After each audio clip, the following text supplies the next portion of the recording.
कल का परीक्षा खबरी नहीं आ पाया था वीडियो, तो 30 जुलाई को भी आज कवर करेंगे।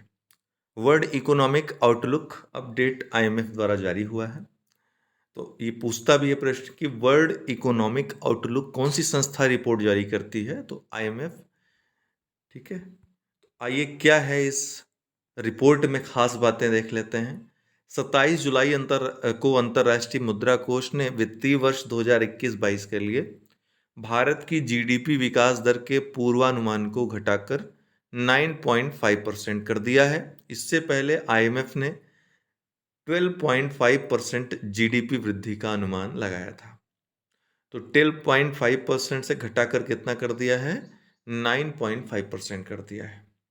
ध्यान रखिएगा, आर्थिक समीक्षा जो भारत ने 2021-22 के लिए अपना बजट अनुमान पेश किया था, उसमें जीडीपी ग्रोथ रेट को 11% अर्थात वी शेप में भारतीय अर्थव्यवस्था रिकवरी करेगी, ये बात कही गई थी, और 11% की दर से वृद्धि करेगी।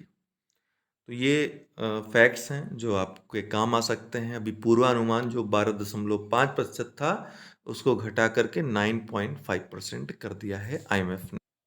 पहले इन्होंने 12.5% बताया था। अभी चूंकि लॉकडाउन लगा बीच में और उससे अर्थव्यवस्था को नुकसान जरूर हुआ है, इसके कारण ग्रोथ रेट को घटा दिया, 9.5% कर दिया। भारत से संबंधित अन्य मुख्य बिंदु क्या रहे इस रिपोर्ट में या फिर अन्य रिपोर्ट्स में? तो वित्तीय वर्ष 2022-23 के लिए आईएमएफ को 8.5% की आर्थिक वृद्धि की उम्मीद है। मतलब अगले वित्तीय वर्ष में 8.5%, जो कि अप्रैल में उसके द्वारा जो अनुमान लगाया गया था 6.9% का, उससे अधिक है। ये नेक्स्ट जो बजट वर्ष रहेगा 2022-23 वाला, उसके लिए S&P ग्लोबल रेटिंग्स एक अलग संस्था है। S&P ग्लोबल रेटिंग्स ने वित्त वर्ष 2021-22 में जीडीपी में 9.5% और वित्तीय वर्ष 2022-23 में 7.8% की वृद्धि का अनुमान लगाया है। इसका अनुमान इतना ज़्यादा महत्वपूर्ण है नहीं, आरबीआई का महत्वपूर्ण है। रिजर्व बैंक ऑफ इंडिया ने इस वित्तीय वर्ष अर्थात 2021-22 जो चल रहा है, इसमें 9.5% की वृद्धि का अनुमान लगाया है। विश्व बैंक ने वित्त वर्ष 22 के लिए भारत की जीडीपी वृद्धि दर 8.3% रहने का अनुमान लगाया, अर्थात जो वित्तीय वर्ष चल रहा है इसके लिए 8.3% रहने का अनुमान किसने लगाया है? विश्व बैंक ने। एशियाई विकास बैंक ने भारत के आर्थिक विकास के अनुमान को जो 11% पहले किया था, इसको घटा करके 10% कर दिया है। तो एशियाई विकास बैंक ने भी घटा दिया है 1%। वैश्विक अर्थव्यवस्था की वृद्धि वर्ष 2021 में 6% और वर्ष 2022 के लिए 4.9% रहने का अनुमान वैश्विक अर्थव्यवस्था के लिए लगाया गया है इस रिपोर्ट में। आईएमएफ ने अनुमान लगाया है कि इस कोविड-19 महामारी ने दुनिया की सभी उन्नत अर्थव्यवस्थाओं में प्रति व्यक्ति आय में 2.8% की कमी की है।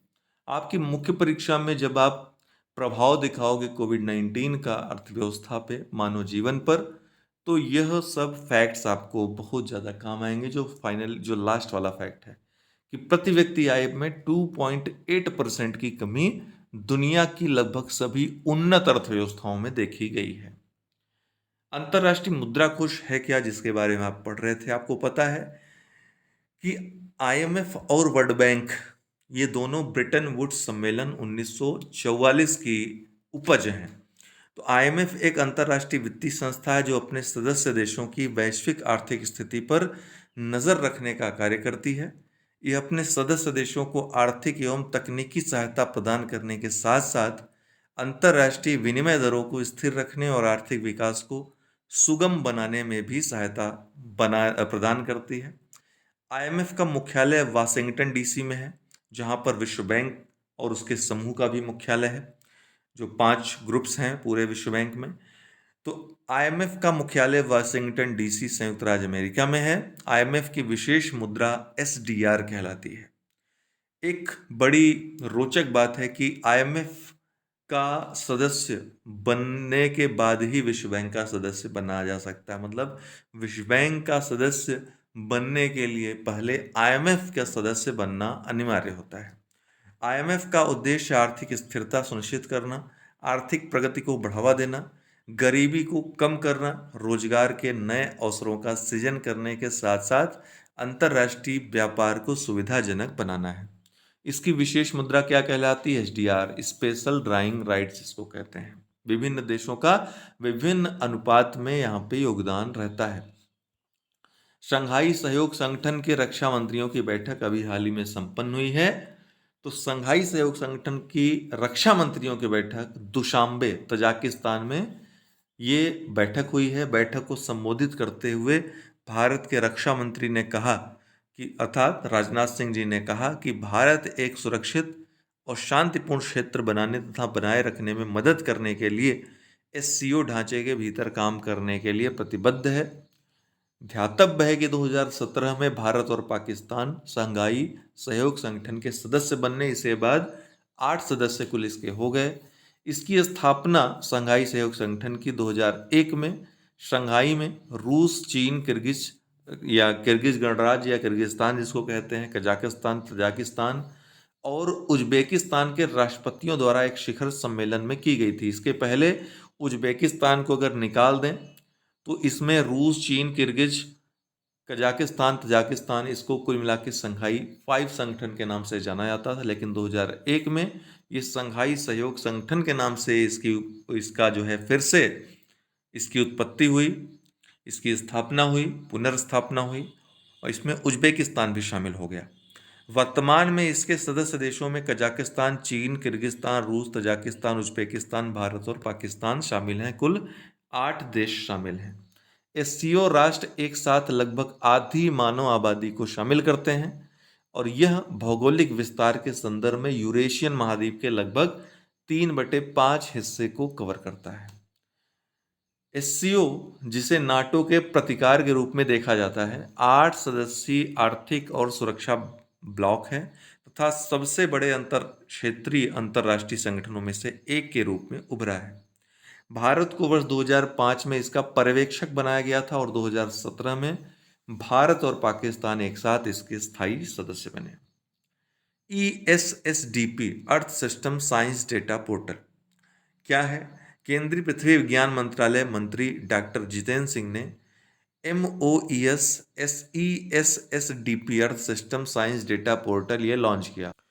मिनिस्ट्री ऑफ अर्थ साइंस का earth system science data portal, यह पृथ्वी विज्ञान मंत्रालय संस्थानों का एक एकीकृत डिजिटल वेब पोर्टल है। यह पोर्टल पृथ्वी प्रणाली जैसे महासागर, वायुमंडल, भूमि विज्ञान, ध्रुव और भूकंप विज्ञान पर विज्ञान डेटा की पुनर्प्राप्ति और खोज की सुविधा प्रदान करेगा और एकीकृत रूप से एक ही स्थान पर एक ही डिजिटल मंच पर प्रदान करेगा, जिसका नाम ESSDP है, earth system science data portal है। राष्ट्रीय महिला ऑनलाइन शतरंज का खिताब किसने जीता? ऑनलाइन शतरंज जो प्रतियोगिता हो इसको वंतिका अग्रवाल ने जीता, दिल्ली की युवा खिलाड़ी हैं। हाल ही में बांस औद्योगिक पार्क की आधारशिला किसने रखी है? बांस औद्योगिक पार्क असम ने। अमेरिका ने हाल ही में भारत के टीकाकरण कार्यक्रम में सहायता के तौर पर कितने करोड़ डॉलर के मदद की घोषणा की है? तो $2.5 करोड़ के मदद की घोषणा की है। भारतीय खाद्य प्रसंस्करण प्रौद्योगिकी संस्थान कहाँ पर स्थित है? भारतीय खाद्य प्रसंस्करण प्रौद्योगिकी संस्थान तंजावुर, तमिलनाडु में स्थित है। लोकसभा ने हाल ही में राष्ट्रीय खाद्य प्रौद्योगिकी संस्थान उद्यमिता और प्रबंधन विधेयक 2021 पारित किया है। इसने हरियाणा के कुंडली में, ध्यान रखिएगा, national institute of food technology, entrepreneurship and management और तमिलनाडु के तंजावुर में राष्ट्रीय महत्व के संस्थान का दर्जा दिया है। तंजावुर में जो IIFPT है, Indian institute of food processing technology, भारतीय खाद्य प्रसंस्करण प्रौद्योगिकी संस्थान है, इन दोनों को राष्ट्रीय महत्व के संस्थान का दर्जा दिया है। तो किसको किसको दिया है? National institute of food technology और एंटरप्रेन्योरशिप एंड मैनेजमेंट, NIFTEM, जो कि हरियाणा के कुंडली में है। और दूसरा कौन सा संस्थान है? जो कि तमिलनाडु के तंजावुर में स्थित है, IIFPT, भारतीय खाद्य प्रसंस्करण प्रौद्योगिकी संस्थान, Indian institute of food processing technology, ठीक है, इन दोनों को दिया गया है राष्ट्रीय महत्व के संस्थान का दर्जा। 31 मार्च 2021 तक भारत में बैंकों की कुल गैर निष्पादित आस्तियां NPAs का मूल्य कुल कितना है? तो अर्थात जो ऐसे कर्ज जो वसूल नहीं कर पाया है बैंक, तो ऐसे कर्ज की का मूल्य कितना है? तो 8.34 लाख करोड़ रुपए। तो 31 मार्च 2021 के अंत तक बैंकों की गैर निष्पादित संपत्ति या खराब ऋण 8.34 लाख करोड़ रुपए थे। मार्च 2020 के मुकाबले में एनपीए में 61,180 करोड़ रुपए की गिरावट आई है, अर्थात अब घट रहा है। आपको पता है कई बैड बैंक्स बना दिए गए हैं आरबीआई के द्वारा।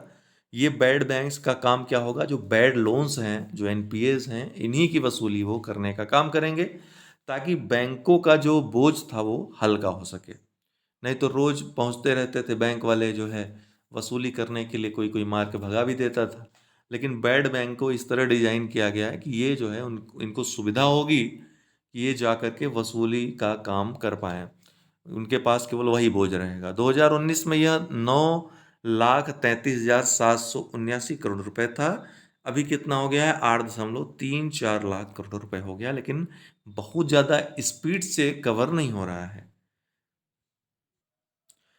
एकेडमिक क्रेडिट बैंक, ये क्या है? एकेडमिक बैंक ऑफ क्रेडिट या एकेडमिक क्रेडिट बैंक। आपको पता है नई शिक्षा नीति में एक व्यवस्था की गई है कि कोई भी व्यक्ति बीच में ही कोई कोर्स छोड़ देता है तो फिर से उसको शुरू से एडमिशन लेने की बाद में आवश्यकता नहीं होगी, उसका वो रिकॉर्ड रखा जाएगा, और जब भी वो फिर से शुरू करना चाहेगा पाठ्यक्रम अपना, तो जहाँ से छोड़ा है वहीं से वो शुरू कर सकता है। जैसे 3 वर्ष का कोर्स है या 4 वर्ष का कोर्स है, 3 वर्ष ही किया है, छोड़ दिया है किसी कारणवश, तो कभी भी जीवन में वो करना चाहे चौथा वर्ष कंप्लीट, तो उसके लिए एकेडमिक क्रेडिट बैंक बनाया गया है। उसके रिकॉर्ड रखेगा और फिर उसको सुविधा होगी वो चौथे वर्ष में डायरेक्ट एडमिशन ले सके।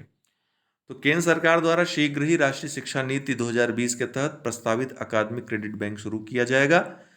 ये क्या है? तो एकेडमिक बैंक ऑफ क्रेडिट को विश्वविद्यालय अनुदान आयोग द्वारा स्थापित किया जाएगा। इसके तहत छात्रों के लिए किसी डिग्री या पाठ्यक्रम को छोड़ने और ये मेंस के लिए बहुत महत्वपूर्ण है, आपके डिग्री या पाठ्यक्रम को छोड़ने और संबंधित प्रमाण पत्र प्राप्त करने का विकल्प दिया जाएगा। अर्थात या तो पाठ्यक्रम छोड़ दें या फिर संबंधित प्रमाण पत्र प्राप्त कर लें या फिर से शुरू कर लें। एक निश्चित समय के पश्चात छात्र अपनी अधूरी छोड़ी हुई पढ़ाई को उसी स्तर से पुनः शुरू कर सकते हैं। इसके द्वारा छात्रों को किसी डिग्री को पूरा करते समय या किसी पाठ्यक्रम को छोड़ने के दौरान संस्थान बदलने की सुविधा भी प्रदान की जाएगी, अर्थात वो कहीं और करना चाहते हैं तो वहां से भी कर सकते हैं। एकेडमिक क्रेडिट बैंक एक वर्चुअल स्टोर हाउस है जो एक छात्र के एकेडमिक क्रेडिट का रिकॉर्ड रखेगा। यह सीधे छात्रों से किसी भी पाठ्यक्रम के कोई क्रेडिट कोर्स दस्तावेज स्वीकार नहीं करेगा, बल्कि केवल उच्च शिक्षा संस्थानों से छात्रों के खातों में जमा क्रेडिट कोर्स दस्तावेजों को स्वीकार करेगा। ये उच्च शिक्षा के लिए है, आपके स्नातक और परास्नातक के स्तर के लिए। अकादमिक क्रेडिट बैंक क्रेडिट सत्यापन, क्रेडिट संचय, क्रेडिट ट्रांसफर, छात्रों के विमोचन और छात्रों के प्रमोशन में मदद करेगा। खाद्य प्रणाली शिखर सम्मेलन अभी हाल ही में आयोजित हुआ है। तो खाद्य प्रणाली शिखर सम्मेलन का आयोजन कहाँ पे किया गया? जहाँ पे जो विश्व खाद्य और कृषि संगठन है उसका मुख्यालय है रोम में, इटली के, वहां पर किया गया। खाद्य प्रणाली शिखर सम्मेलन का आयोजन सतत विकास लक्ष्यों को वर्ष 2030 तक हासिल करने के लिए कार्रवाई दशक के एक भाग के रूप में मनाया जाता है। अब यहां से आप लोगों के लिए प्रश्न है कमेंट बॉक्स में कि जो 17 लक्ष्य हैं, जिसको मैं कई बार आपको बता चुका हूं, उन 17 लक्ष्यों में कौन सा लक्ष्य है जो भूख को हटाने की बात करता है 2030 तक, भूखमरी को? तो ये आपको बताना है। तो संयुक्त राष्ट्र संघ की 3 संस्थाओं, खाद्य और कृषि संगठन, अंतर्राष्ट्रीय कृषि विकास कोष तथा विश्व खाद्य कार्यक्रम के नेतृत्व में ये जो है खाद्य प्रणाली शिखर सम्मेलन आयोजित हुआ था। खाद्य प्रणाली का तात्पर्य क्या है? तो खाद्य प्रणाली शब्द का तात्पर्य खाद्य पदार्थों के उत्पादन, प्रसंस्करण, परिवहन और उपभोग करने में शामिल गतिविधियों के समूहन से होता है। इन सब चीज़ों का एक साथ एक मंच पे प्रदान करना ये खाद्य प्रणाली कहलाता है। चुनौतियां क्या है? तो कोविड-19 महामारी के दौरान लाखों लोगों द्वारा प्रत्यक्ष रूप से खाद्य संकट का सामना करना पड़ रहा है। विश्व की कई खाद्य प्रणालियां नाजुक, बिना जांच पड़ताल वाली और ढहने की कगार पर पहुंच चुकी हैं। जब हमारी खाद्य प्रणालियां विफल हो जाती हैं तो यह हमारी शिक्षा, स्वास्थ्य और अर्थव्यवस्था के साथ साथ मानव अधिकार, शांति और सुरक्षा के लिए खतरा बन जाता है। इंद्र 2021 ये संयुक्त सैन्य अभ्यास है, भारत और रूस का, बहुत समय से चला आ रहा है। संयुक्त सैन्याभ्यास का यह 12वां संस्करण था। रूस के वोल्गोग्राड में आयोजित किया जाएगा। इस सैन्याभ्यास में अंतर्राष्ट्रीय आतंकवादी समूहों के खिलाफ संयुक्त कार्रवाई संबंधी संयुक्त राष्ट्र के अधिदेश के अनुरूप दोनों देशों की सेनाएं आतंकरोधी सैन्याभ्यास करेंगी। सीधे पूछेगा किसके बीच है, तो भारत और रूस के बीच। दिवाला और दिवालियापन संहिता विधेयक 2021 के अनुसार अधिकतम डिफॉल्ट राशि क्या है जिस पर प्री पैक्ड समाधान लागू होगा? आपको पता है दिवाला और दिवालियापन संहिता संशोधन अभी हाल ही में पेश किया गया, विधेयक 2021। आपको बता दें कि अधिनियम कब लाया गया था, ये संहिता कोड कब लाया गया था? इंसॉल्वेंसी एंड बैंकरप्सी कोड, अर्थात दिवाला और दिवालियापन कोड कब लाया गया था? 2016 में लाया गया था। इसके अनुसार दिवाला क्या होता है, दिवालियापन क्या होता है, दो दो लाइन में समझ लीजिए। दिवाला कौन होते हैं?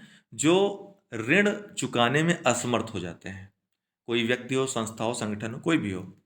और दिवालियापन क्या होता है? ये कानूनी प्रक्रिया है जब कोर्ट, जब न्यायालय, सक्षम न्यायालय घोषित कर देती है किसी व्यक्ति को दिवालिया, तो इसको क्या कहते हैं? दिवालियापन। क्या कहते हैं? दिवालियापन। ठीक है। इसमें लेनदार के हितों की रक्षा करने के लिए कोर्ट कुछ और फैसले भी दे सकती है। तो दिवाला और दिवालियापन ये कर लेनदार और देनदार जो हैं, कर्जदाता और ऋणदाता, इन दोनों के बीच एक पैक्ट करवाने के लिए ये कोड लाया गया है ताकि दोनों के हितों की रक्षा की जा सके। तो लोकसभा ने 1 करोड़ रुपए हो गया है प्री पैक्ड समाधान, 1 करोड़ रुपए। लोकसभा ने हाल ही में दिवाला और दिवालियापन संहिता संशोधन विधेयक 2021 पारित किया। यह विधेयक अप्रैल में प्रख्यापित आईबीसी संशोधन अध्यादेश 2021 की जगह लेगा, जिसने सूक्ष्म, लघु और मध्यम उद्यमों के लिए 1 करोड़ रुपए तक के डिफॉल्ट के साथ दिवाला समाधान तंत्र के रूप में प्री पैक पेश किया था। कौन सा मंत्रालय India cycles for change challenge से जुड़ा हुआ है? तो आवास और शहरी मामलों का मंत्रालय। ध्यान रखिएगा, खेल मंत्रालय मत करके चले आइएगा, अभी से बता रहा हूँ। वो खेल मंत्रालय भी देगा, लेकिन ये आवास और शहरी मामलों का मंत्रालय इससे जुड़ा है। आवास और शहरी मामलों के मंत्रालय ने देश भर में साइकिल के अनुकूल पहल करने के लिए 2020 में India cycles for change challenge शुरू किया था। हाल ही में मंत्रालय ने 11 शहरों को इंडियाज टॉप 11 साइकिलिंग पायनियर्स के खिताब से नवाजा है। शीर्ष 11 शहरों को अपनी साइकिल चालन पहल को बढ़ाने के लिए प्रत्येक को 1 करोड़ रुपए का पुरस्कार मिलेगा। सीएसआर फंड का उपयोग करके निजी अस्पतालों के माध्यम से मुफ्त कोविड-19 टीकाकरण शुरू करने वाला पहला राज्य कौन सा है? तो तमिलनाडु है। सीएसआर फंड क्या होते हैं? Corporate social responsibility fund. ये केंद्र सरकार द्वारा एक नियम बना दिया गया है कि जो कंपनियां हैं बड़ी बड़ी, टाटा, अंबानी, बिरला, है ना, ये सब जो कमाई करती हैं, इसमें समाज का भी योगदान रहता है, सरकार की जो नियम कानून रहते हैं उसका भी योगदान रहता है। तो उनका भी कुछ कर्तव्य बनता है देश में गरीबी, भुखमरी आदि हटाने के लिए। तो एक फिक्स कर दिया गया है 2014 में, कंपनी एक्ट 2014 जो आया था, कि 2% सीएसआर, कारपोरेट सोशल रिस्पॉन्सिबिलिटी के तहत दान देना अनिवार्य होगा सभी कंपनियों के लिए। ठीक है, तो ये अनिवार्य कर दिया गया है। तो इस फंड का उपयोग करके निजी अस्पतालों के माध्यम से मुफ्त कोविड-19 टीकाकरण शुरू करने वाला पहला राज्य है तमिलनाडु। इस योजना को विभिन्न कंपनियों के कारपोरेट सोशल रिस्पॉन्सिबिलिटी फंड द्वारा वित्त पोषित किया जा रहा है। केंद्र सरकार उत्पादित टीकों का 75% खरीदती है और शेष 25% निजी अस्पतालों के लिए उपलब्ध है, जिसका बड़े पैमाने पर उपयोग नहीं किया जाता है। कोविड-19 रोगियों के लिए भारत की पहली स्वदेशी शारीरिक मापदंडों की निगरानी प्रणाली का नाम क्या है? कोविड बीप नाम है, ध्यान रखिएगा। कोविड बीप कोविड-19 रोगियों के लिए भारत की पहली स्वदेशी वायरलेस शारीरिक मापदंडों की निगरानी प्रणाली है, जिसे ईएसआईसी मेडिकल कॉलेज हैदराबाद द्वारा electronics corporation of India limited और परमाणु ऊर्जा विभाग के सहयोग से विकसित किया गया है। Thanks for watching. बहुत बहुत धन्यवाद।